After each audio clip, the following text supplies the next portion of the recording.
uwaye ɗaya saboda dan minici yana wurin mun ga dai ake da mun shani ke sa'annan duk yaron da an ka ce an aihe shi yayi lakwal daga sai har ya zo turazim ko akwai wuya a ce yaron nan bai san muhimmancin lakwal akwai wuya a ce yaro bai san muhimmancin lakwal wanda ya zo turazim don duk mahi yawancin su bai samu sai an biya mishi kenan akwai wuya a ce musu muhimmancin lakwal ba sai dai akwai yaron ta tare da su to lahi yana wajen uwaye ba mu kula ɗiyanmu to don haka nike ba da shawara da cewa ni abin da a shawara director yana shi na in akwai hali kenan uwayen duka kandida kenan mai gari biyu suna nan tare da mu akwai manyan gari suna tare da mu a kirayi taro ko wani a bashi takarda uban shi je in ma nan yayi nisa an gida mai gari ne a zamana a yi tsari mun ga mutane sun kawo goyon baya ana yi musu kurkera tarafashi ai shi ma abu ne amma bai isa yaro in bai nazari gida to akwai matsala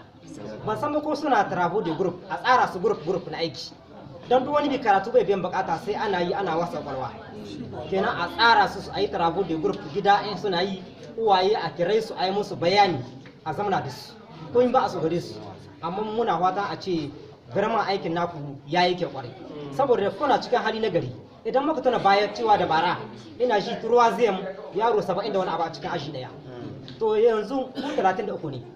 kenan an sa ku cikin hali na gari wanda za ku ɗauka ilimi wanda kyau da kyau kenan malami yana da lokaci cikin awa nan biyu insha Allah zai bi ku sau da kawa duk wani ya gane to babu niyya wajen ku amma babban lahin yana wajen uwaye aikin da dai muke takama da shi yayi dama yanzu kuma mu san da cewa wannan aikin fa bai biyan bukata dan duk abin da kai in babu ilimi aikin ba za ne ilimi shine gaba kenan ina kira gare ku diyana ku sake dai ku yi kishin kanku kuna shi na ko ku yi kishin kanku kuma dan Allah uwaye director ɗin akwai hali ai zama da